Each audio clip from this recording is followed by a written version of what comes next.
there is no explanation for this. That policeman, I just don't get what I would say was wrong with him. You know, police cannot attribute problem to spirituality, but that may not be far from it, because that's the only explanation that one can give to what he did. Why a suspect who is not a threat to you, a suspect who is already tied to his back, a suspect who was begging for his life, you try to shoot him the first time, it did not work, you remove your magazine, arrange it again and shoot him for the second time. It is not explainable, it is not pardonable.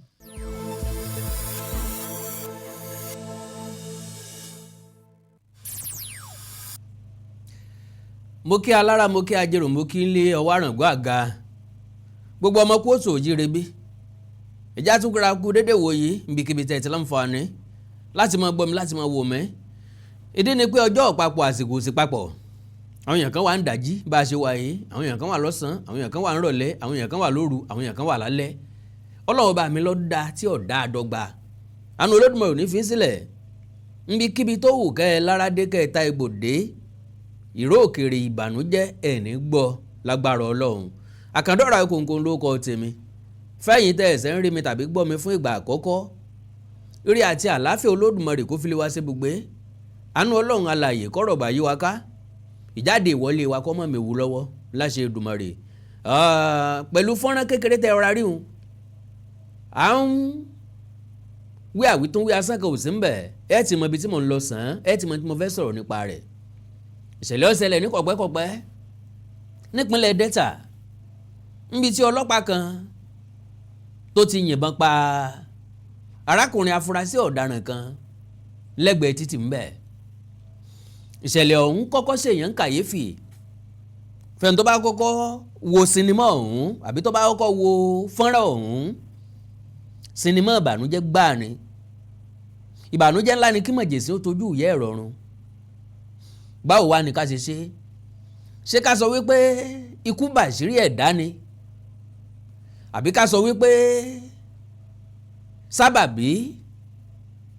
Àbí ká pé ká dàrá? Àbí ká pé bọ́lọ̀ ń ṣe pé ó rí? Because kò ṣe ṣàlàyé. Lóòótọ́ lẹ mú afurasí ọ̀daràn, ilé ẹjọ́ nìkan ló lórí ọ̀fẹ́ àǹfààní àtàṣẹ láti pè èèyàn lọ́daràn gbogbo ẹni tí wọ́n bá mú. Ìbáàjò ń tọ́ ń jalè o, kò bá jíyàn gbé o, kì bá pààyàn o, afurasí ọ̀daràn ni. Ó dìgbò bá délé ẹjọ́, ilé ẹjọ́ wà pé tó pẹ̀lú ìwádìí tá a ṣe tá a fìdí ẹ̀ múlẹ̀ lẹ́nu àwọn agbẹjọ́rò, lẹ́nu àwọn ẹlẹ́rìí, ọjọ́ yìí wà wípé ẹni yìí o ọ̀daràn ni o, ìdájọ́ rèé lórí ẹ̀. So eléyìí sì jẹ́ afurasí ọ̀daràn. Kí ni ọlọ́pàá ẹ wá ṣekú pa sí? Ṣé ká ní wọn ò pa á? Ṣé ìbá gbàdájọ́ kú? Ṣé ká ní wọn ò pa á? Ṣé ìbá lọ ìbá bọ̀? Ṣé ká ní wọn ò pa á? Sí ọ̀pọ̀ àṣírí ìbá tú kí wọ́n pa fún? Ǹjẹ́ òfin fààyè gba ọlọ́pàá kọlọ́pàá láti yìnbọn pa ẹni tí ò dojú ìbọn kọ? Orí ta bá wo dáadáa, ẹ ń bá gbòrò dìde sí ni ńlá gbòrò dìde sí. Yorùbá lẹ́ni ó gbòrò dìde sí mi kóró òkú mọ́ lórí. Afurasí ọ̀daràn tẹ́ ti dì lọ́wọ́ sẹ́yìn, afurasí ọ̀daràn tí ń bẹ̀bẹ̀ fún àánú pé kẹ́ ẹ má pa òun, ẹ ṣeun jẹ́jẹ́, gbogbo ohun tẹ́ ẹ bá fẹ́ mọ̀ pátápátá ló wọ́n sọ fún yín. Òun jẹ́wọ́, wọ́n tan òun ni, wọ́n fẹ́ fi kó bá òun ni, ẹ máa mú òun só lọ́dọ̀ ọ̀gá àgbà. Àwọn tó rán òun, àwọn tí kìíní yìí ṣẹ̀mọ́ lórí, òun ò mú i débẹ̀. Ọ̀pọ̀lọpọ̀ àkíyèsí ńlẹ̀ yẹn ṣe lórí ọ̀rọ̀ yìí. Ṣé kìí ṣe torí bàbá ń sọ̀rọ̀ nípa nǹkan ìjà olóró bí ìbọn, àwọn ọlọ́pàá, iléeṣẹ́ ológun, àwọn ẹ̀ṣọ́ aláàbò jákèjádò nìkan náà ni wọ́n láǹfààní àtòrí ọ̀fẹ́ láti máa gbé káàkiri. Àtìléwọ́ o, àtẹlé tá a gbé kọ́rùn tá a gbé káàkiri, àwọn nìkan ni wọ́n látọ̀ àtòrí ọ̀fẹ́ sí i. Ẹni wọ́n bá tún wá rí lọ́wọ́ ẹ̀ yóò ṣàlàyé ibi tó ti mú, tàbí ibi tó ti rí, tàbí ibi tó ti rà, tàbí ẹni tó fi lé lọ́wọ́. Lọ́pọ̀ ọgbà bá a bá ṣèwádìí lọ tá a ṣèwádìí bọ̀, àwọn agbófinró àwọn ẹ̀ṣọ́ aláàbò yìí náà ni wọ́n máa ń ta ìbọn fáwọn ọ̀daràn, àwọn náà wọ́n máa ń fi rẹ́ǹtì fún wọn tí wọ́n máa gbowó rọ̀gùrọ̀gùn lọ́wọ́ wọn, àwọn náà wọ́n máa ń bá wọn gbà pamọ́ torí olè ní mẹ́sẹ̀ olè tọ̀ lórí àpáta. ọ̀pọ̀lọpọ̀ àwọn ọlọ́pàá yìí, ọ̀pọ̀lọpọ̀ àwọn ẹ̀ṣọ́ aláàbò yìí ni wọ́n máa ń dán yàtọ̀ sáwọn ẹgbẹ́ wọn. làwọn ẹgbẹ́ wọn máa wo pé ṣé ìṣiṣẹ́ kan náà lájọ́ ń ṣe. irú wọn ni máa ń gun mọ́tò rẹ̀ǹkùrẹ̀ǹkù, ni máa ń kọ́lé ńláńlá. ẹ máa wò wípé ṣé sálárì náà ni bí sálárì kan náà lájọ́ ń gbà. àbí bó ló ṣe wá jẹ́ kí lọ́bọ̀ fi sorí tìǹà kí ó ṣe lóde tí lágbájá rówó ọkọ̀ rírà tèmi ò rówó ọkọ̀ rírà, bó ló ṣe sọ̀nà tiẹ̀. so bẹ́ẹ̀ bá sì gbàgbé lọ́dún bíi mélòó kan sẹ́yìn la fòpin sí SARS lórílẹ̀‐èdè Nàìjíríà. kò sí méjì torí àwọn ìwà aláàbí báyìí náà ló já fòpin sí i. torí pé ìwádìí fi hàn pé ọ̀pọ̀lọpọ̀ ẹni tí SARS ń fìyà jẹ ní ọ̀tọ̀ síyà. ọ̀pọ̀lọpọ̀ àwọn tí SARS ń fìyà jẹ ló jẹ́ wípé wọ́n kàn fi ń yàn wọ́n jẹ ni. kò mọ́wọ́ kò mẹsẹ̀ ìlú ní ń jìyà àti oríṣiríṣi cases àwọn SARS sáwọn tí wọ́n dúró sí tòsí báǹkì tó yẹ pé bó bá ti ń jáde báǹkì wọn ò ti tẹ̀lé ọ, wọ́n páàkì mọ́ lẹ́gbẹ̀ẹ́ wọn ò gbé ọ, wọ́n bá gbé ọ débì kan wọ́n fúnra lára wọn ti ń gbé POS káàkiri, wọ́n gbé POS jáde wọ́n wo iye tí ń bẹnu àkáǹtì ẹ̀ wọ́n sọ pé kò transfer gbogbo ẹ̀ tàbí kò transfer làjì ń bẹ̀ nbí wọ́n lọ́kànjú àdé wọ́n á ní bọ́ọ̀ bá transfer àwọn ọ̀pá ọ. ọ̀pọ̀lọpọ̀ èèyàn ló transfer rẹ̀, ọ̀pọ̀lọpọ̀ àwọn tó ságídí ni wọ́n kẹ́ nǹkan sí lọ́wọ́ tí wọ́n fi mú ọ dé station mìíràn ó kó bọ́n sí láyà nísìn wọn ní táwọn bá lọ́wọ́ ẹ̀rí wọ́n lè pa àwọn bá ń bí obi olè jíjà eléyìí oròjọ́ tì kò sẹ́lẹ̀rí, kò sẹ́ni tí ó gbé bẹ́ẹ̀ lórí, kò sẹ́ni tí ó gbé bẹ́ẹ̀ kọ́ lórí. wọ́n dájọ́ fáwọn ènìyàn ẹlẹ́ni wọ́n rán wọn lẹ́wọ̀n, kò sẹ́ni tí ó gbẹ́jọ́ àrí lẹ́nu wọn. bákan náà a ti róríṣiríṣi SARS tó ti tẹ̀lé èèyàn dédé ATM torí pé wọ́n fẹ́ yọ owó nú àkáǹtì ẹ̀, àwọn eléyìí ò gbé POS dání. wọ́n wo pé tọ́ àǹbá ní kọ́ lọ gbà wá ó lè sá lọ, wọ́n kú tẹ̀lé dédé ATM fúnra lára ẹ̀ ló transfer sínú àkáǹtì wọn. wọn wá mọ̀ pákáǹtì táwọn ń gbowó sí ọ̀ràn ní ọ̀dà sáwọn lọ́rùn, ó jẹ́ kọ́pọ̀lọpọ̀ àṣírí ó tú àti rọ́pọ̀lọpọ̀ àwọn tí SARS ti kó. ṣùgbọ́n torí pé wọn ò rówó béèlì gbà lọ́wọ́ wọn, bóyá torí pé wọn ò lẹ́bí wọn lára, because ìpínlẹ̀ Èkó majority èèyàn ló wà ń bẹ̀, wọn ò lẹ́bí wọn ò lára ń bẹ̀. àwọn tí ìbá lẹ́bí tí ìbá lára ń bẹ̀ ara bí wọ́n ti kú ara wọn ti kú, ọmọ ànùmọ́dàrò ni wọn, kò sẹ́ńtọ́ mọ̀ pé wọ́n wà ń bì kan. àwọn tí wọ́n sì mọ̀ pé wọ́n wà ń bì kan wọn mọ̀ bá ti kó nù dánwò bí wọn ò sí nù dánwò ní tí wọ́n mọ̀ sọ lé wọn náà ni pé lágbájọ́ ọ̀wálé, tàmẹ̀dùn ọ̀wálé, dóòlà ọ̀wálé, làkàṣègbè ọ̀wálé, lámọrin ọ̀wálé. wọn ò ní mọ̀ pé ẹni ẹlẹ́ni ti bọ́ sóko àwọn SARS, wọ́n ti pa sọnù bí ejò àìjẹ, wọ́n ti tì má tì mọ́lé, wọ́n ti tì sọ́gbà ẹ̀wọ̀n. gbogbo àwọn nǹkan ìlà wa rò papọ̀ pé ọṣẹ́ táwọn SARS ń ṣe yìí pọ̀ jù. oríṣiríṣi àwọn èèyàn ni wọ́n yìnbọn pa. gáì kan tó lọ wo bọ́ọ̀lù àbí ó sádélé bọ́ọ̀lù níbi tán ti ń lé bọ̀ wọ́n sì tún pa síwájú lé bọ́ọ̀lù ńbẹ̀. oríṣiríṣi àwọn èèyàn sáwọn tí wọ́n dédé wọlé bọ́ọ̀lù tí wọ́n dédé máa yìnbọn mọ́ wọn ni àbáwọn tí wọ́n dédé kó lálẹ́. mórí kan tó mú rọ́mọ ọlọ́mọ kan tó fẹ́ lọ ra indomie tí ó jẹ lálẹ́, wọ́n dẹ̀ dọ́dọ̀ mọ́là tí ó ti ra indomie, eléyìí sọ pé kó fóun ṣẹ́jú 5 bàbá ń po tíì sí o kó sáré délé, wọ́n sì páàkì mọ́ lẹ́gbẹ̀ẹ́ wọ́n sì gbé. wọn ò sì láago 9 wọ́n gbé o, wọn ò sì gbé lé ọ̀tí 12 o'clock lẹ́yìn ìgbà tó transfer gbogbo tí ń bẹ nínú àkáǹtì ẹ̀ ni wọ́n tó jùlẹ̀. bí ó bá ṣe bẹ́ẹ̀ wọn ò ní jùlẹ̀ lẹ́sùra indomie jẹ láti ilé oní indomie padà sínú ilé ẹ̀ náà wọ́n gbé. irọ́ kí lápamọ́ mélèyàn o, ṣé tí wọ́n bá sọ sí ṣé wọn ò ní jàre. so gbogbo àwọn ìwà báyìí ńlọjà sọ pé ó tó ọmọ lẹ́fì alùbàtà ìdárin ẹ̀já fòpin sí SARS.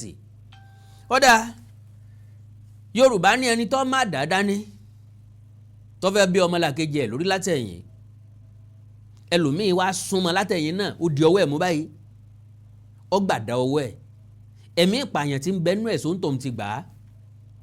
now àwọn SARS tá a la dàálẹ̀ ńbo la dà wọ́n sí, sínú òkun ni, sáà dá wọn padà lé ni, sáà gbaṣẹ́ lọ wọn ni, rárá a dà wọ́n sínú ọlọ́pàá ni. ẹ ti gbàgbé wípé aṣọ ní ń jọ́ ọlọ́pàá ó kọ́ ni SARS, ó kọ́ ni mobile police, ó kọ́ ni police, ó kọ́ ni civil defence, ó kọ́ lásán ni.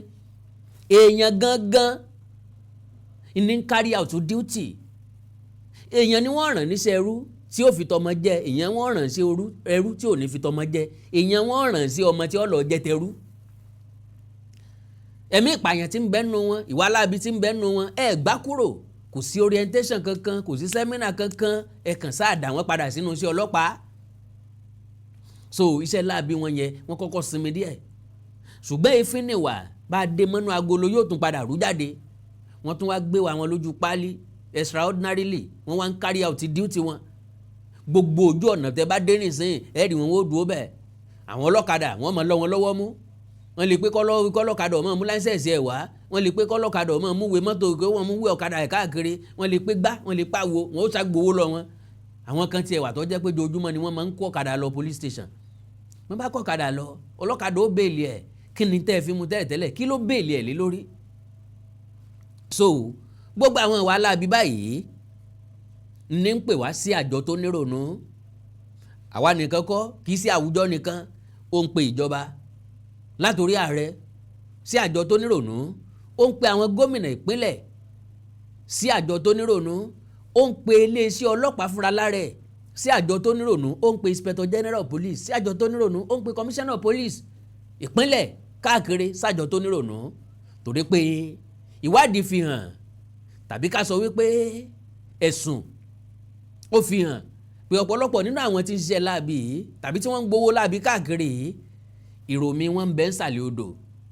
Ọ̀pọ̀lọpọ̀ àwọn tó jẹ́ divisional kínní ni wọ́n wà, àwọn DPO ní ọ̀ràn wọn jáde, ẹ̀wá wo oúnjẹ lọ o, mo gbọ́dọ̀ mówó lọ lílálẹ̀ yìí o, mo gbọ́dọ̀ ṣe gbá o. Àwọn eléyìí ní ọlọ́mọ lọ́lọ́kadà lọ́wọ́ mú. Àwọn kan sọ wípé wọ́n á máa fún area command ní percentage tiẹ̀. Àwọn kan ní bọ́ bá gàdàǹgbà gan tán, èèyàn máa fún commissioner of police náà ní ẹ̀tọ́ tiwọn. Ń mọ wá sọ̀rọ̀ kan inspector general police kan tán ní nítorí 100 million naira ló fi pàdánù ipò rẹ̀ mú ní 100 million naira. So the inspector general police ṣé iṣẹ́ àtiwọ́ ọlọ́pàá ò ní fi wọ́n lẹ̀ ni? Because ló dàbí ẹni tó ru erin lérí títún fẹsẹ̀ dẹ́sà rẹ̀. A whole inspector general police to 100 million naira. Ó wà very very insulting, ó wà very very embarrassing, ó wà very very disgracing. Ọ̀pọ̀lọpọ̀ nǹkan ní alright nínú iléeṣẹ́ ọlọ́pàá. Majority ẹ̀ ń fẹ́ gbàgbéga yóò sanwó ni. Do you know pé káwọn ọlọ́pàá tó gba sálárì nígbà míì bóyá wọ́n ti change ẹ̀ nísìn wọ́n sanwó ni. Ó kọ́kọ́ sanwó kó o tó gba sálárì, wọ́n yọnu sálárì ẹ̀. Àwọn tiẹ̀ kọ́kọ́ san ni, kì í ṣe pé wọ́n yọnu sálárì ẹ̀. Ẹlòmíì sálárì ẹ̀ ò ní tó iye tó yẹ kó gbà, kò dẹ̀ lẹ́tọ̀ọ́ àti sọ̀rọ̀. Bí bẹ́ẹ̀ kọ́ wọ́n lè sọ pé wọ́n gbé kó àgbẹ̀ ọlọ́sọ́kọ ní ìṣe ò ní rí kankan jẹ́ ń gbòòrò mọ́ o, yọ sẹ́nu mẹ́fú ẹ̀. Kò tẹ́ wọn lọ́rùn, kò bá wọn lára mu. Ṣùgbọ́n torí àtijẹ àti mu, torí pé kò iṣẹ́ ń ta kálukú lọ́gbà bẹ́ẹ̀. Now kí n má sọ̀rọ̀ jù, ìjọ tó bá ká ni lára ládì kúkú jó, tá bá jẹ́ pé bọ́rọ̀ ń ṣe ká mi lára ni, a lè mọ́ láǹfààní àti sọ̀rọ̀ nípa tìṣẹ̀lẹ̀ dẹ́ta yìí, torí pé a kàn mọ́ tinú kan wọnú kan lórí ọ̀rọ̀ àwọn ọlọ́pàá ni. Tá bá sọ pé kò túmọ̀ sí pé kò sí ejò tí ń bá ní ṣeré láàrin àwọn ejò. Ṣùgbọ́n ni ejò bá jájẹ rí tàbí tó jáyàn jẹ lójú ẹ̀ rí, tàbí tó rí ibi tẹ́jò ti sọ̀rọ̀ rí, kò ní fẹjọ ṣeré, kò ní bẹ́jọ ṣeré, kò tiẹ̀ ní lọ́kàn láti pàdé ejò rárá. Bàbá sọ wípé àwọn ọlọ́pàá tó da wọ́n ń bẹ, lo and behold. Bàbá sọ pé Kẹ́mi Àkàndá ọ̀rọ̀ Awíkonko rèétì àwọn ọlọ́pàá, màá sọ wípé 5 to 10% nínú wọn lọ́dà, 90% tó kù ọ̀dà. To the best of my understanding, ká tó gbàyàn sí iléeṣẹ́ ọlọ́pàá, ẹ jẹ́ á ṣe psychiatric test fún wọn, ẹ jẹ́ á lọ rè yí ọpọlọ wọn wò. Majority àwọn tí ń darapọ̀ mọ́ ọlọ́pàá, àwọn tó lẹ́sẹ̀ ni, kì í ṣe àwọn tí ṣe ọ̀hún wù, àwọn tí wọ́n rí gẹ́gẹ́ bí ọ̀nà àbáyọ sí ebi àtìṣẹ́ tí ń bá wọn jà. Káwọn èèyàn sá tẹ̀sẹ̀ rí bí kankan lọ, kéèyàn sá mọ̀ rí nǹkan kan ṣe, bí èèyàn bá darapọ̀ mọ́ iléeṣẹ́ ọlọ́pàá, yóò mọ̀ rí ẹ̀tọ́ gbà, yóò mọ̀ rówó ìbọ̀bẹ́ gbà, yóò mọ̀ rábẹ̀ tẹ́lẹ̀ gbà, yóò mọ̀ rówó ẹ̀yìn gbà, ló jẹ́ kẹ́lòmíì ó darapọ̀ mọ́ iléeṣẹ́ ọlọ́pàá. Tó ì jẹ́ pé bọ́n bá jọ iléeṣẹ́ ọlọ́pàá tán, Èkó ni yóò wà lẹ́mìí wọn pé kán gbà wọ́n lọ, Ìbàdàn ni yóò wà lẹ́mìí wọn kí wọ́n gbà wọ́n lọ, kò sí nínú wọn tí sọ pé kán gbé lọ sóko. Meanwhile, láyé àtijọ́, ọlọ́pàá tí wọ́n gbé lọ sí oríko, wọ́n máa gbádùn jẹ́ tí ń bẹ lẹ́kọ̀ọ́ tí ń bẹ ń bàdàn lọ.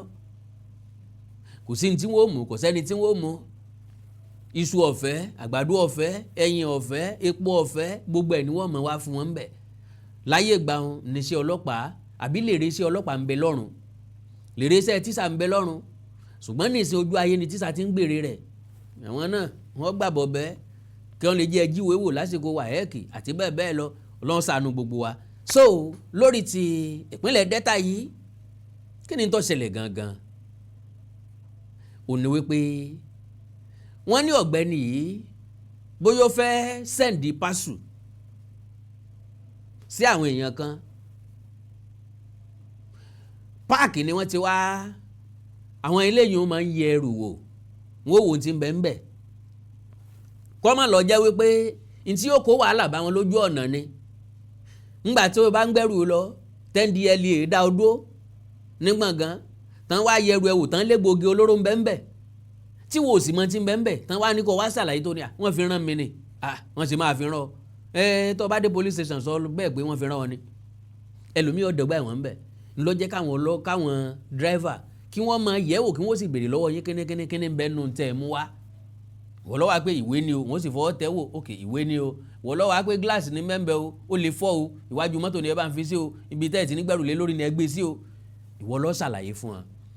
Páàkì lọ́wọ́ dàbí ẹni pé wọ́n ti yẹ̀ wò tí wọ́n ti rí pé ìbọn ni àwọn eléyìí lọ́wọ́ amúlẹ̀ wọ́n sì pe àwọn ọlọ́pàá wọ́n sì fà láwọn ọlọ́pàá lọ́wọ́ àwọn tó mú òfìdájọ́ sọ́wọ́ ara wọn wọ́n nígbàgbọ́ wípé eléyìí kọjá agbára wọn Ọlọ́run ló ní káwọn ọmọ ti gbé bóyá àwọn ìbá déwájú lẹ́nìkan ìbá wá sáṣà wọn because oríṣiríṣi ní bẹ́ẹ̀ ní iṣẹ́ ọlọ́pàá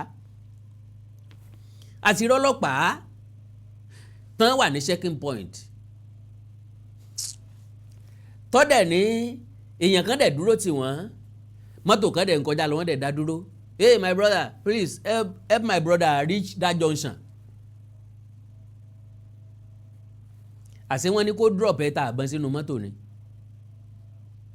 ẹni tí yẹn ní kó ń help o so my lovely brothers and sisters ń bọ̀ bá ń drive lọ bá jẹ́ road safety lóní o gbé mọ́ gbé wọn o ẹ bá fẹ́ wọ mọ́tò kọ́ mọ́tò èrò ìbá àjọ ọlọ́pàá ìbá àjẹ́ sọ́jà do not carry them but majority yín náà bí tẹ́ ponú dé ẹ mọ̀ pé ńgbà tó jẹ́ pẹ́ ní license n ti bá ti gbọ́ ọlọ́pàá síwájú wọn ní lè dá mi dúró n bá ti gbé sọ́jà síwájú wọn ní lè dá mi dúró police are not your friends let me state that categorically bọ́lọ́pàá bá dá o dúró tán bá rí nǹkan nu mọ́tò ẹ ọlọ́pàá tẹ́ ẹ gbé yọ bọ́ọ̀lẹ́ oní ọ̀kọ̀ọ̀kọ̀ bọ́ọ̀lẹ̀ kò ní bá yín dá sí mọ́ yọ lọ wá mọ́tò míì ni kì í sọ̀rọ̀ rẹ̀ tí ó sọ ni pé wọ́n kàn help o ni kò ní bá yín dá sí mọ́ because yóò jẹ́ kó mọ̀ wípé eléyìí ti kọjá agbára òun ó mọ̀ bí tó ti ń gbé bọ̀ so wọ́n ní kó bá wọn help ẹ̀ ìyẹn dojú ọ̀nà kò tí ì dé Johnson bí tán ti níyọ̀ jálẹ̀ tó fi lóun fẹ́ bọ́ọ̀lẹ̀ pòun gbàgbé nǹkan sí checking point yẹn àlàyé ti kọ́kọ́ park ó ti kọ́kọ́ fẹ́ dúró dèbò torí wọn ti rìn jìnnà púpọ̀ meanwhile àṣẹwèrè ti drop tí ó drop síbi ara lẹ̀kùn mọ́tò bọ́bá yẹn kàn ti ń drive lọ pé àwọn ò lè dúró ṣé bóun fẹ́ ṣe láàánú ni irú nonsense wo nìyẹn wáyé tó máa dúró dé ó ti ń lọ lọ́kàn wá sọ pé ẹ dúró ẹni tó bọ́ọ̀lẹ̀ ìṣe ìṣèpọ̀ ní mission ó páàkì dáadáa ó wà bẹ́ẹ̀ síìtì ó wà ara lẹ̀kùn ló bá rí kinní ọ̀hún ọta àbọ̀n ni wọ́n fi sínú nylon eléyìí ò sọ sínú igbó lo and behold another checking point yóò kàn mọ̀ sí dá dúró nù mọ̀ sí láwọn fẹ́ search mọ́tò ẹnu wọ́n ẹ mọ̀ pé ẹni tó drop nǹkan ó ti sọ ibi tó drop ẹ sí bọ̀ wọ́n lọ síbẹ̀ direct wọ́n kọ́kọ́ yẹ búùtù ẹ̀ wò wọ́n rí nǹkan kan bẹ́ẹ̀ wọ́n wá bẹ́ẹ̀ seat ibi tó nǹkan ti jókòó wọ́n rí nǹkan kan bẹ́ẹ̀ wọ́n á lọ sí passenger seat wọ́n wá bẹ́ẹ̀ wọ́n rí nǹkan kan bẹ́ẹ̀ wọ́n á wọ ọwọ́ ọ̀lẹ̀kùn yẹ wọ́n ò tó rí nǹkan kan bẹ́ẹ̀ ó sì wọ́n kàyéfì wọ́n mẹ́kọ̀ ẹni yẹn tún sọ fún wọn pé ibẹ̀ ló wà sẹ́ ibẹ̀ ló ń drop ẹ̀ sí wọ́n tún padà lọ́wọ́ bẹ̀ wọ́n ò rí kò sí nǹkan tán fẹ́ sọ ju pé kárákùnrin yẹn máa lọ bí ìbá ṣe wípé ó lo làákàyè àtọgbọ́n wọ́n sọ pé wọ́n ká ẹ̀ta àbọ̀n mọ́ lọ́wọ́ èmi àti ẹ ò ní gbàgbọ́ láéláé a sọ pé kí ni ìfọ̀tà àbọ̀n ṣe kò sẹ́ni tí ó sọ wípé wọ́n drop ẹ̀ sínú mọ́tò ẹ̀ ní ó ṣèèṣì ni because Nàìjíríà sòkè ń ronú lẹ́ẹ̀mejì one way traffic ni wá ntẹ́nìkan bá ti sọ báyìí gbogbo ọ sọ bẹ́ẹ̀ kò sí aláròpadà bí ìkọ̀ọ̀kan nu wa ká pé bọ̀ tó lè má rí bẹ́ẹ̀ o what if tó bá jẹ́ báyìí ló ṣe lọ ńkọ́ ká ní báyìí ni tó ṣẹlẹ̀ ńkọ́ eléyìí dẹ̀ tó lè ṣẹlẹ̀ o ẹ̀ nígbàgbọ́ mọ́ so àwọn eléyìí ti fà láwọn ọlọ́pàá lọ́wọ́ wọ́n ti pé area commander sọ pé kán máa mú bọ̀ ẹgbẹ́ inú mọ́tò ẹ̀ ti ń lọ lójú ọ̀nà sàdédé ni ọkàn dédé sọ pé kán dá mọ́tò dúró because bọ̀bọ̀ tó yìnbọn yẹn ASP ni assistant superintendent of police ASP ni òun ló lead àwọn tó lọ ó dá mọ́tò dúró ó kàn dédé sọ pé kán dúró ẹni tẹ́ ti gbé nu mọ́tò tẹ́lẹ̀tẹ́lẹ̀ ẹ wọ bọ́ọ̀lẹ̀ nu mọ́tò ìyẹn wá ń sọ pé ó dẹ̀ kọ́kọ́ yìnbọn yẹn ìbọn yẹn ọ̀bá òtótó makọ́ọ̀kì ìyẹn dẹ̀ ń bẹ̀bẹ̀ pé ẹ mọ́ pa àwọn ọ̀rẹ́ náà fẹ́ kó bá wọn èmọ̀ òun ṣàlàyé fún yín gbogbo ẹ̀ ló ń jẹ ló ń sọ fún yín pátápátá bọ̀bá yẹn yìnbọn fún pa lẹ́ẹ̀kejì ni o ọmọ ọlọ́mọ gbèkúrú jẹ lọ́wọ́ ẹ̀ bọ̀ra oríṣiríṣi èrò láàrò àkọ́kọ́ o ní àdírẹ́sì ilé ibi tí àwọn ọmọ yẹn wà táwọn tó rán wà ó ti wà lọ́wọ́ ẹ̀ possibly ṣé ìṣe wípé ọ̀gbẹ́ni tó yìnbọn yìí ọmọ nípa bíbọn yẹn ṣe rìn tó wá rí pàṣírí fẹ́ tú lọ́jọ́ pa bọ̀bọ́ yìí because tá a bá wò dáadáa ọjọ́ gàtè kọjọ́ gàtè eégún àtiró wọlé èèyàn àtiró jáde ó ṣeé ṣe kó jẹ́ pé eégún àtiró tó wọlé lèèyàn àtiró tó jáde so now ó làmọ́fàfà ìdígi là bá wọ́n bá police PRO ìpínlẹ̀ Delta iléeṣẹ́ tẹlifíṣàn Channels nínú ètò wọn kan wọ́n ní fọ̀rọ̀wérọ̀ pẹ̀lú ẹ̀ ẹ já wò fọ̀rọ̀wérọ̀ ọ̀hún kó ṣàlàyé díẹ̀ síwájú lóòótọ́ ẹni tó yìnbọn pààyàn wọ́n ti gbé lọ Àbújá iléeṣẹ́ ọlọ́pàá ti yọ kúrò nípò wọ́n ti yọ kúrò níṣẹ́ òun àtàwọn mẹ́rin tó kù wọ́n yọ wọ́n kúrò ìdíwọ́ náà fi yọ àwọn mẹ́rin tó kù ní pé ńgbà téèyàn mú bọ́n dání tó fẹ́ yìn kí ló dé tẹ́ ẹ̀dín mú pàpà kókó pé àmọ́ ṣe bẹ́ẹ̀ ńgbà tó kọ́kọ́ yin tàkọ́kọ́ tí ọ̀dà hàn ẹ̀ṣẹ̀ sáré dìímú tàbí kẹ́ ẹ bẹ̀rẹ̀ sí ní ágìw pẹ̀lú ẹ̀ don't do it mọ̀yìn o já mọ́ mú lọ ẹnìkan kò sọ̀rọ̀ kò sáriwo kò sí àríyànjiyàn kò sí àtakò ó túmọ̀ sí pé gbogbo yín lẹ fẹ́ gbẹ̀mí arákùnrin ọ̀hún so kálukú wọn wà l'Àbújá wọn ó ti mọ rànjọba lọ́wọ́ lórí ìwádìí lo and behold ẹ jẹ́ ká farabalẹ̀ wo ọ̀rọ̀ tí police PRO tó sọ. God bless you. I will start with the issue at hand, which is a very sad issue. Since my 6 years of public relations, this is my most difficult moment because having an incident that cannot be explained is very difficult. There is no explanation for this.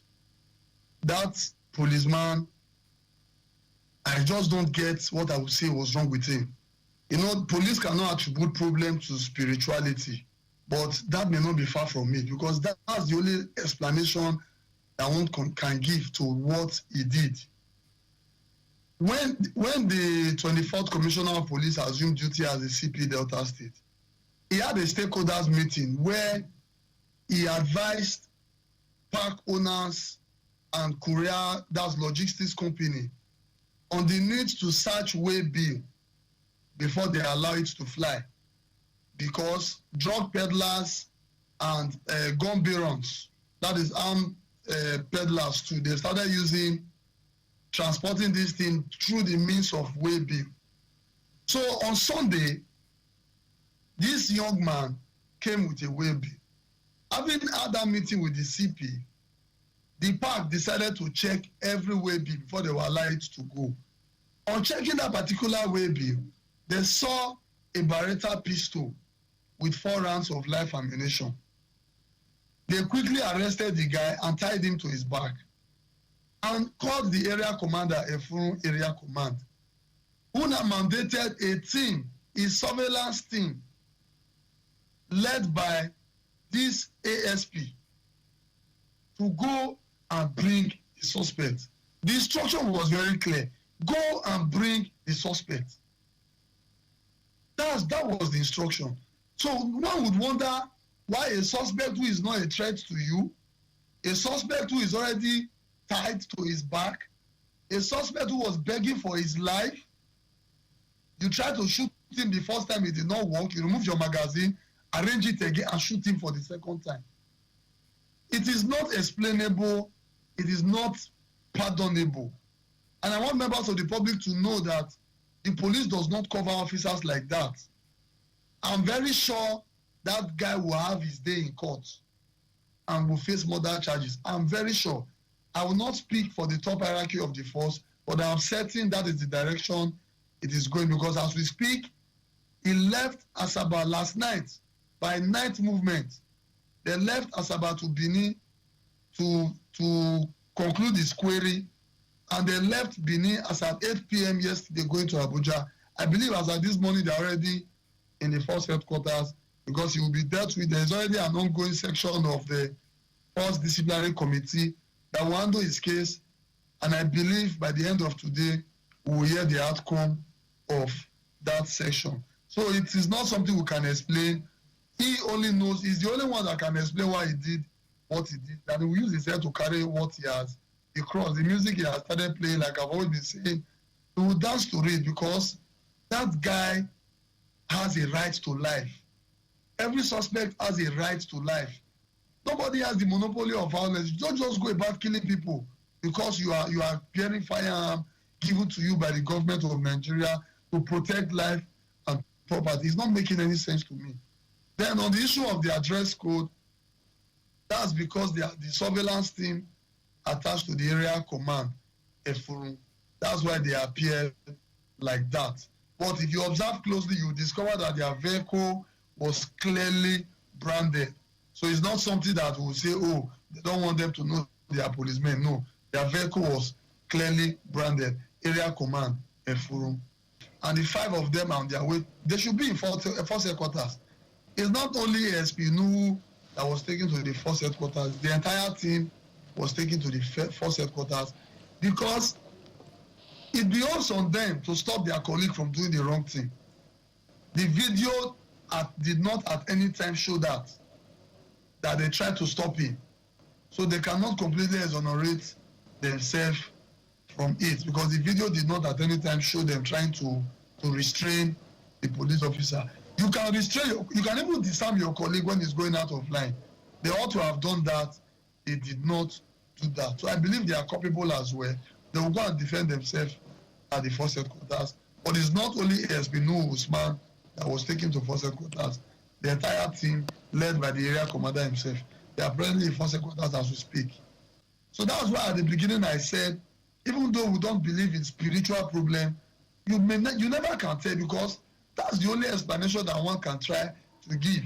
Because initially from what we had, the suspect was handed over to him. He picked the suspect, put him in the vehicle. Before he said, okay, let's leave the bank, he brought him out again and started doing what he did. So one cannot explain why he did what. He's the only one that can explain it. And it's not with me right now for me to bring him before the media to explain. Okay, maybe when he's eventually dismissed, he will explain in court why he did what he did.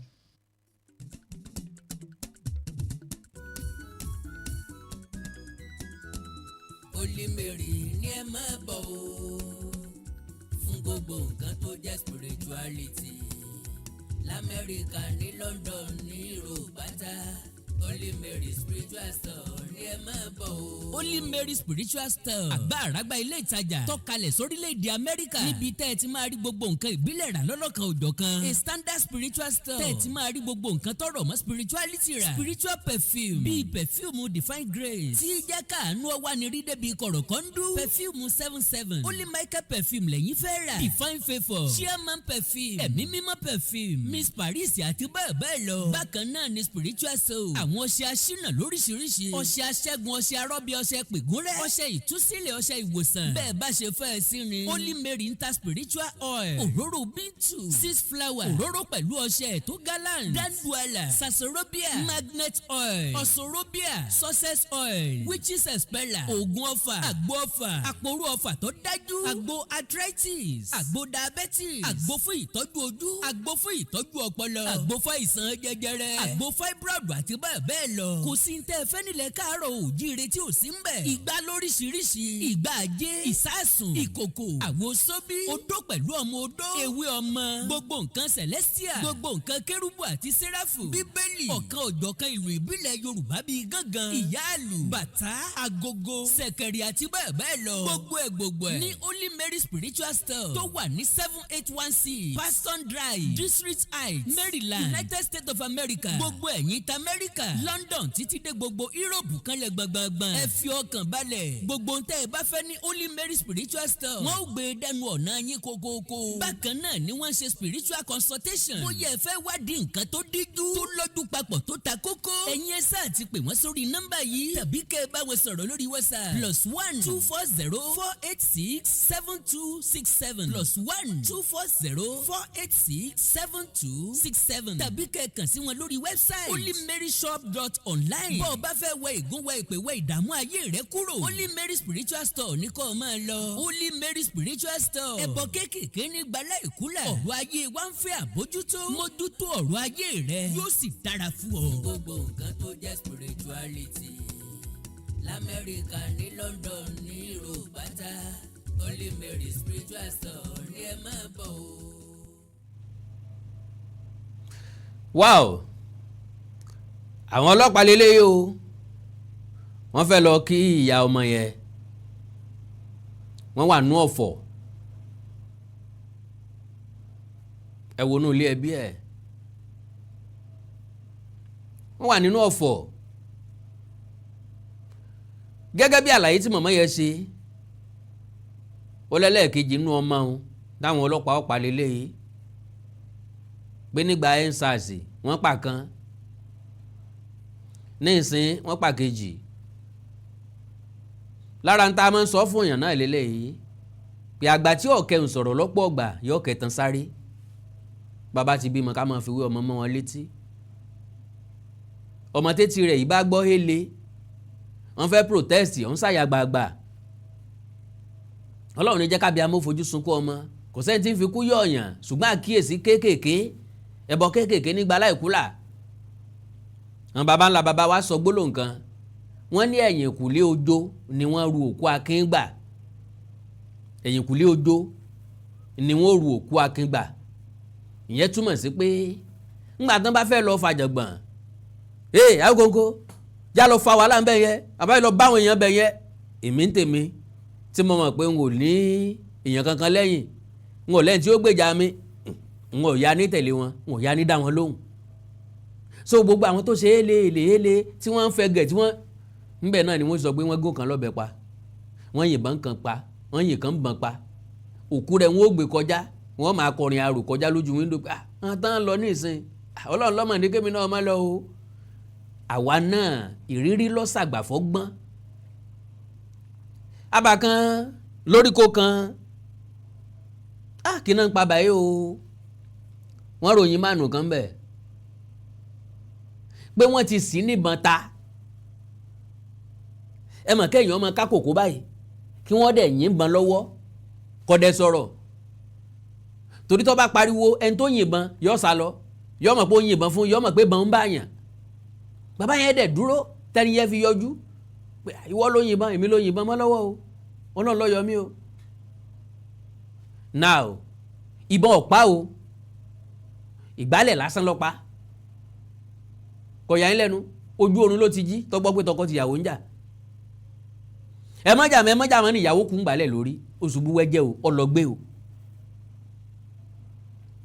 ta lọ́mọ̀ bóyá gbálẹ̀ lè wọ àwọn nǹkan kan tó ti jẹ sára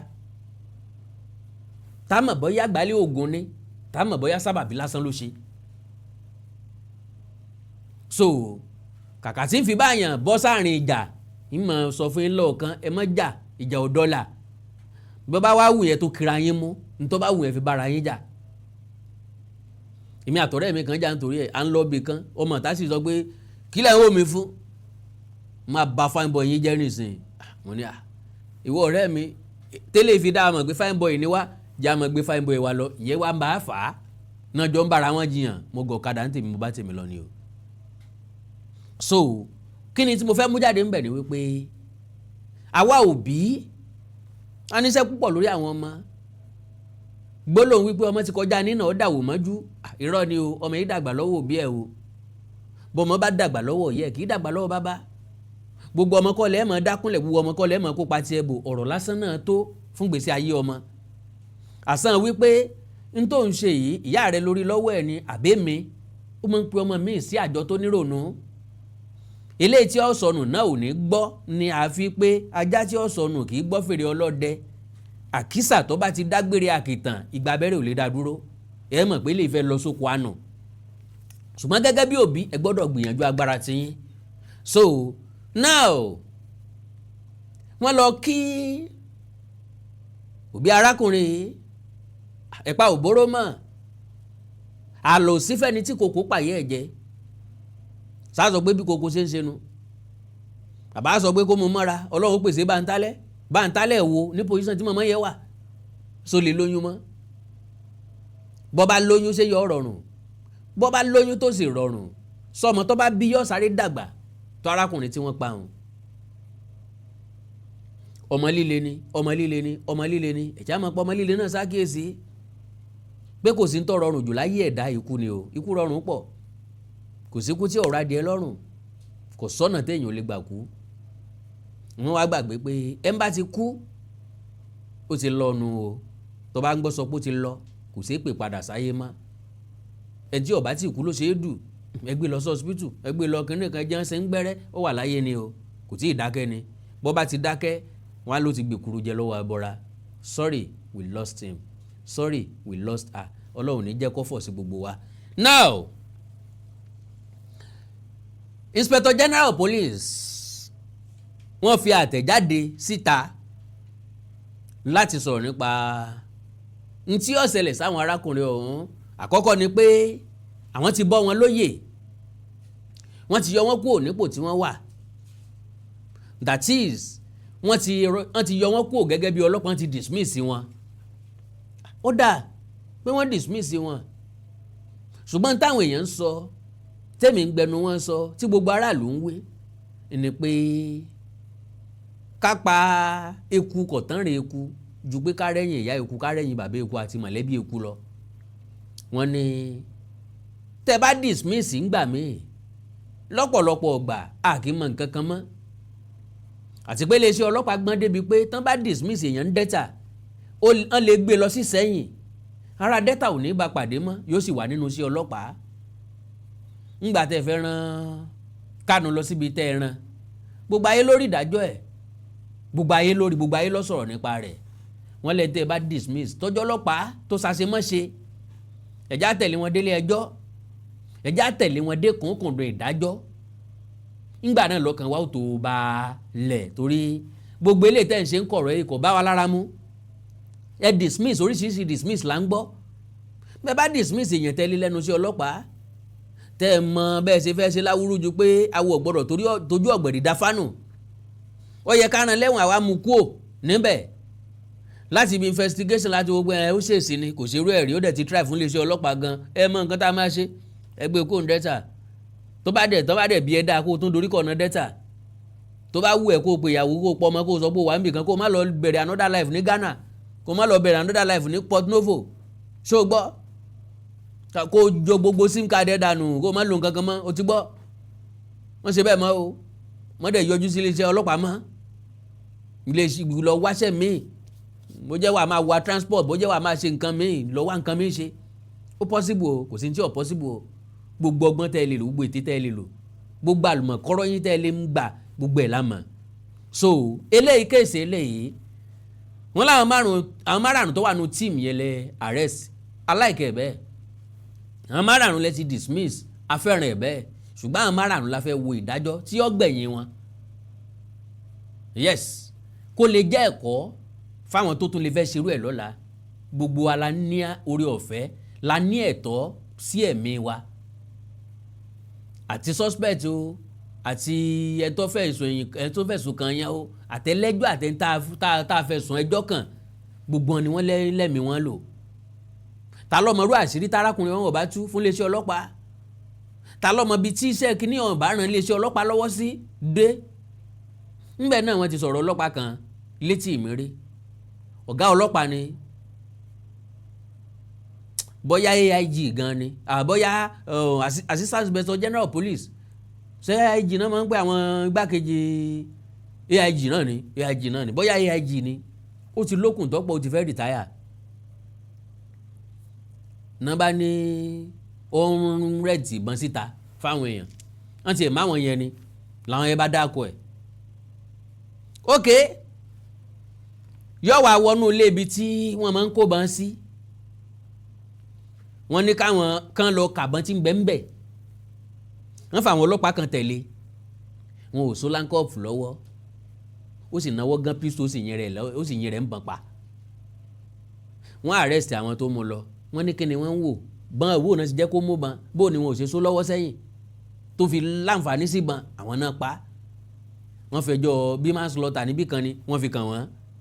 So gẹ́gẹ́ bẹ́ẹ̀ náà lélẹ́yìí ẹgbẹ́ yín tẹ́jọ wà nù tíìmù ó ń pò wọ́n pààyàn ó sì yin ta àkọ́kọ́ kọ̀ bárakùnrin yìí ẹ lè sáré dìímú pàpà kókó wípé rọ́ o mọ̀yìn o mọ̀yìn o mọ̀yìn o ẹ̀tọ́ rẹ kọ́ o ọ̀gá tí ní àmọ́ gbé bọ́ o jágbe lọ bọ́gà o ńgbà tó ní kẹ́ ẹ sọ̀kalẹ̀ nínú mọ́tò kí ló dé tẹ́ ẹ béèrè pé kí la fẹ́ sọ̀kalẹ̀ fún ọ̀gá ní àmọ́ gbé bọ̀ kí ló dé tọ̀ já máa gbé lọ ṣùgbọ́n ẹni èsùn sí ò ní tètè mọ̀ bọ́lá ya méjìlá tẹ́lẹ̀ yóò tún fẹ́ gba tó níyàwó kan arákùnrin òun náà sórí lẹ́ńkán ó ṣe irun lórí bíi tadóṣù Ṣàngó ó ṣe irun lórí bíi ti adóṣù láàlú ògiri òkò ó yìnbọn pẹ̀lú ẹlẹ́ni ojú wa wálẹ̀ ní ìsìn bí ojú ẹni arọ̀ lóye àbí ọ̀tán láti ibi investigation wọn ò rìmáǹdì ẹ̀ wọn ò gbé lọ ilé ẹjọ́ láti ilé ẹjọ́ wọn ò rìmáǹdì ẹ̀ láti ibẹ̀ ni ó ti máa jẹ́jọ́ yọ mẹ̀lẹ́rìí wáyọ̀ sọ tó rí lọ́bẹ̀ tó garo ọwọ́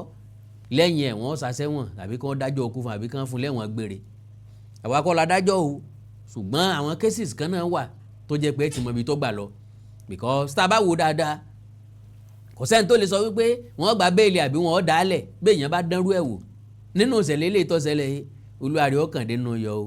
well ọ̀gá ọlọ́pàá inspector general police sọ̀rọ̀ ẹ̀já gbọ́rọ̀ tí ọ̀gá ọlọ́pàá sọ ẹ ṣé o God bless you. mo kí gbogbo etí tó ń gbọ́ wa nílé mo sì kí gbogbo ojú tó ń wò wá nílé pé ojú tẹ fi ń wò wá ò ní fọ́ etí tẹ sì fi ń gbọ́ wa ò ní di orúkọ tèmi ni Godwin tí gbogbo ẹ̀yin èèyàn mọ̀ sí ìyá Ìjẹ̀bú gẹ́gẹ́ bí ẹ ṣe mọ̀ ní ìṣe wa wípé ìlera yín òun ló jẹ wá lógún a tún ti dé bí a ṣe ń dé o gbogbo ẹ̀yin tí ẹ ní ìṣòro tó jẹ́ pé ọkùnrin tó dàbí obìnrin nínú ilé ọkùnrin tí ò lè ṣojúṣe ẹ̀ pẹ̀lú ìyàwó ẹ kàn sí iléeṣẹ́ Godwin ẹ̀yin tó jẹ́ pé pépà lẹ máa kà lálálẹ́ ẹ má ka pépà mọ́ ẹ kàn sí wa a ní pákéjì oríṣiríṣi fún yín a ní 3-in-1 a ní 2-in-1 fẹ́yìn ọkùnrin tó lè jẹ́ kẹ́ tó máa jẹ́ kẹ́ ṣe bó ṣe yẹ kẹ́ ṣe bákan náà ni ìṣòro tí a ń pè ní arthritis yìí ó ń ṣọkùnrin ó ń ṣobìnrin orúnkún ríro ìbàdí ríro ọrùn ẹsẹ̀ ríro ẹlòmíì ó lè jẹ́ osteoarthritis lónìí ẹlòmíì rheumatoid arthritis ẹlòmíì ìdẹ̀rẹ̀ kò ní lè bẹ̀rẹ̀ mú nǹkan lẹ̀ ẹlòmíì ò lè bẹ̀rẹ̀ kírun ó ṣeé ṣe kó jẹ́ sciatica ni ó ṣeé ṣe kó jẹ́ lumbar spondylosis ni ẹlòmíì ìdẹ̀rẹ̀ arthritis ni tó bá ti di pé ìbàdí ń ro ẹ̀ ò lè bẹ̀rẹ̀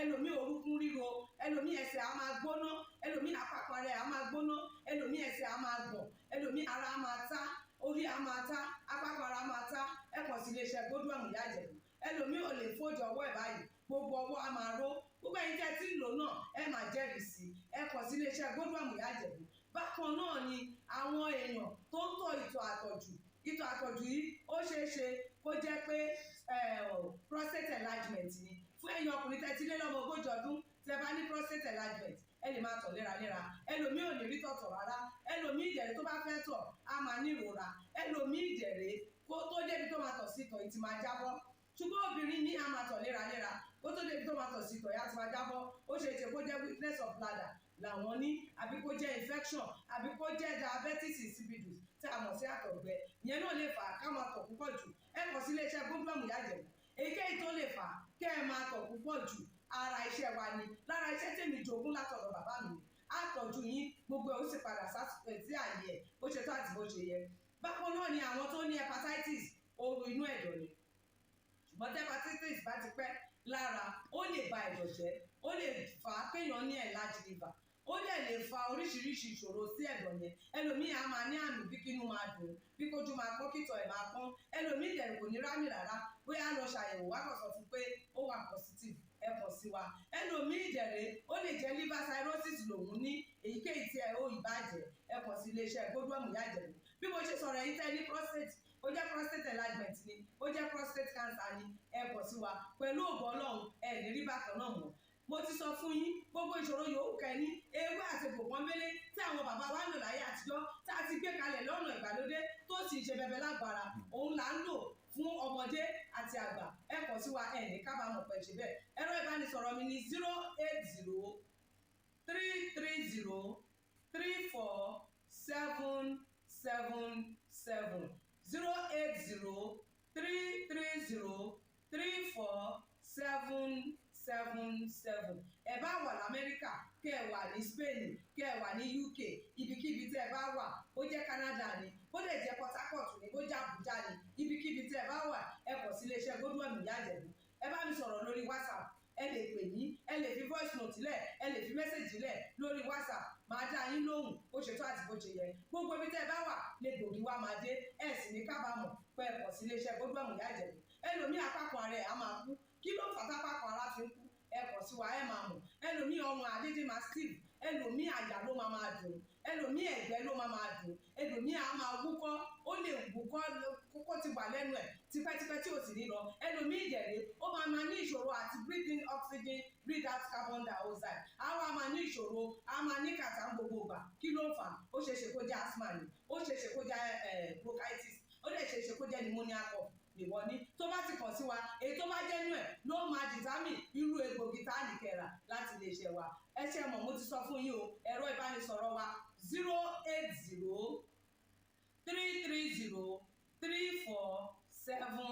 080-330-34777. Iléeṣẹ́ Godwin last bus stop yín ni pẹ̀lú agbára Ọlọ́run. Remember, if it is not Godwin, it can never be like Godwin. I used to tell you, health is something to be treasured. Ire o.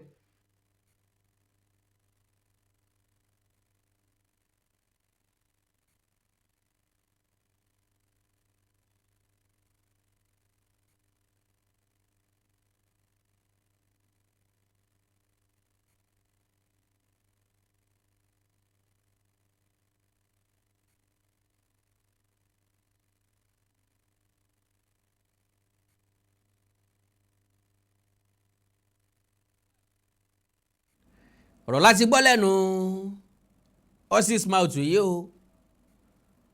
Inspector General Police ọ̀gá ọlọ́gbàá pátápátá náà ló sọ̀rọ̀ yìí ń pé òun náà rírú ẹ̀ rí. Ṣé ẹ gbàgbé Police PRO tìpínlẹ̀ Delta ó ní nínú iṣẹ́ ọlọ́pàá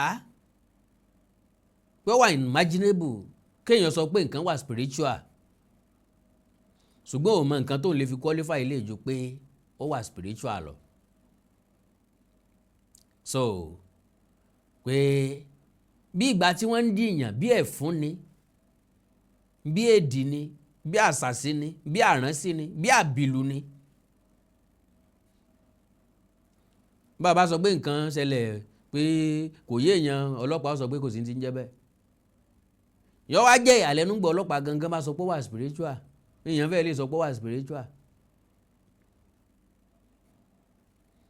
Ọlọ́run ẹni ọ̀daràn afurasí ọ̀daràn tí ìsẹ́yìn lẹ mú wọ́n fà lé lọ́wọ́ máa lọ fọ́gà ọ̀pá lójú ọ̀nà. So Ọlọ́run ní járìn lọ́jọ́ ibi ń pọ̀ náà o, Ọlọ́run ní járógun àdúrún mọ́ o, ọ̀nà tá à mọ́ tá à mẹsẹ̀ kò ní di tiwa o. Ẹja ṣe jẹ́jẹ́ o, jẹ́jẹ́ láyé gbà o. Lóòótọ́ alágẹmọ tí ń lọ jẹ́jẹ́ ìjẹ́jẹ́ rẹ̀ kú ń pa ábẹ̀lẹ̀ ń tàṣẹ ọ̀pọ̀lọ́ tí ń fò sókè tí ń jẹ́ rẹ̀ mọ́lẹ̀ gbàá. Ẹni tó ru epo tàbí ru omi nìkan kọ́ la sọ fún pé díẹ̀díẹ̀ bẹ́ẹ̀ bá ti rí èlé tó lé nínú ọmọ yín ẹ pàrọwà fún wọn ẹ sọ fún wọn pé ẹ̀sọ̀ pẹ̀lẹ́ tó ọ lọ́wọ́ o. Ẹ like ẹ follow page mi lórí Facebook Awikonko Television Awikonko Television ẹ subscribe sí YouTube channel mi Awikonko TV. Ẹ ní nǹkan pàtàkì tẹ́fẹ́ kájọ sẹ́jà sọ lórí WhatsApp +234 904 851 9362 +234 904 851 9362. Èdè àti àṣàlẹ̀ káàrọ̀ òjèrè òní wọ́ mi o orílẹ̀-èdè lẹ káàrọ̀ ẹ subscribe sí YouTube channel mi Awikonko TV. Bákan náà Onídèmọdè TV ṣé ẹ gbàgbé ní oṣù táwa yìí ńlá la máa bẹ̀rẹ̀ ẹ̀kọ́ èdè Yorùbá fún àwọn ọmọ yín especially ẹ̀yin tẹ́ wà lókè òkun àwọn tó wà nílé tí wọ́n bá lè sọ Yorùbá tí wọ́n bá gbọ́ Yorùbá wàhálà ilé ayé tiwọn nìyẹn. Ṣùgbọ́n ẹ̀yin tẹ́ wà lókè òkun tẹ́ bí ọmọ sókè òkun ṣùgbọ́n tíṣẹ́ díwọ́ tẹ́ láǹfààní àti kọ́ wọn lẹ́kọ̀ọ́ èdè Yorùbá lẹ́yìn kẹ́ múra fún wọn kan lọ school tàbí kẹ́ gbé wọn dé school kò sí time àti jẹ àti mu kókèlè ó lè pọ́n lórí náà là ń bá káàkiri. So ẹ̀dẹ̀ fẹ́ kọ́ ọmọ yín ó darapọ̀ mọ́ wa Amẹ́ríkà àti Canada la máa kó papọ̀ pẹ̀lú ògo Ọlọ́run oṣù karùn-ún náà la máa bẹ̀rẹ̀ à ń fàágùn rẹpẹtẹ òsì mọ́ àwọn èèyàn ti ń forúkọ ọmọ wọn sílẹ̀ ẹ̀yin náà fẹ́ kọ́ ọmọ yín ó wà pẹ̀lú wa ẹ wá forúkọ ọmọ yín sílẹ̀ kó darapọ̀ mọ́ wa. Àwọn ọmọ yín ò ní lẹ́tọ̀ọ́ láti gbójú síta a lè má rojú ara wa ṣùgbọ́n a mọ orúkọ ara wa. Bákan náà wọ́n gbà yìí lọ́wọ́ ẹ̀yin tẹ́ jẹ́ òbí láti ní platform tó jẹ́ pé gbogbo ala máa kóra wa síbẹ̀ lórí WhatsApp láti ibẹ̀ ní ti mọ sẹ́ndì líǹkì zoom kíláàsì sí ìgbẹ̀lẹ́ ti mọ wọnú ẹ̀ fúnra lára yín tí bá ní kí n máa share ẹ̀ lọ́tọ̀ọ̀tọ̀ kò ní make sense and again bàbá ní suggestion ta ní nǹkan tá a fẹ́ bára wa sọ a lè bára wa sọ ń bẹ̀ ẹ ti mọ̀ wípé yín tẹ́ ẹ lọ́mọ ń bí nìkan lè wà lórí ẹ̀ ilé ìwé tí ń bẹ ní orílẹ̀-èdè Nàìjíríà náà a máa ṣe wọn a máa kó àwọn parent student wọn sínú platform kan ẹ fẹ́ kọ́ ọmọ yín ó darapọ̀ mọ́ wa àwọn tó wà ní UK àti all European countries tí time wọn ò ju 1 hour 2 hours difference lọ àwọn náà lè join wa àwọn la máa kó papọ̀ sójú kan America Canada á kó wọn papọ̀ sójú kan àánú Olódùmarè ò ní fi sílẹ̀ o lẹ́ẹ̀kan sí ẹ jẹ́ ká sọ̀rọ̀ lórí +234 904 851 9362 +234 904 851 9362 èdè àti àṣà lè káàró jírò ní wọmi orílẹ̀-èdè lè káàró jírò ní dàrú ìlú ẹnì kọ̀ọ̀kan wa yóò tòrò mẹ́nimẹ́ni àjò àṣẹ o. Awikonko Development Fans Club ilé aláyọ̀ ilé wa. Awikonko Development Fans Club ilé aláyọ̀ ilé wa. Ẹgbẹ́ tó dúró fún ìdàgbàsókè àti tẹ̀síwájú èdè àṣà àtún àjogúnbá ilẹ̀ Yorùbá. Ẹgbẹ́ tó fẹ́ ìrẹ́pọ̀ gbogbo ọmọ Yorùbá tó tún gbé àṣà àti ṣe Yorùbá lárugẹ. Awikonko Development Fans Club ilé aláyọ̀ ilé wa. Awikonko Development Fans Club Worldwide ẹgbẹ́ tí kò rọ̀gbọ̀kú lé ìjọba ẹgbẹ́ tó dúró fún ìdàgbàsókè àti ìtẹ̀síwájú èdè àṣà àtún àjogúnbá ilẹ̀ Yorùbá pẹ̀lú àtìlẹ́yìn gbajúgbajà pèdèpèdè ní àkàndá ọ̀rọ̀ Awikonko ẹgbẹ́ tó ń fẹ́ ìrẹ́pọ̀ gbogbo ọmọ Yorùbá ẹgbẹ́ tó ń gbé àṣà àti ṣe Yorùbá lárugẹ ẹgbẹ́ tó dúró láti ṣàtìlẹ́yìn tó gbọngbọ́n fún àkàndá ọ̀rọ̀ Awikonko àti àwọn ètò rẹ̀ káàkiri àgbáyé àǹfààní wà láti darapọ̀ mọ́ wa ẹ bá wa sọ̀rọ̀ llórí WhatsApp nìkan ẹ lè pè wá ẹ lè send text message tàbí voice note pẹ̀lú àwọn nọ́mbà wọ̀nyí +234 8053270136 tàbí ààrẹ ẹgbẹ́ Adéolú Adékọ́lá lórí +17048912729. Awikonko Development Fans Club Worldwide ilé aláyọ̀ nílé wa.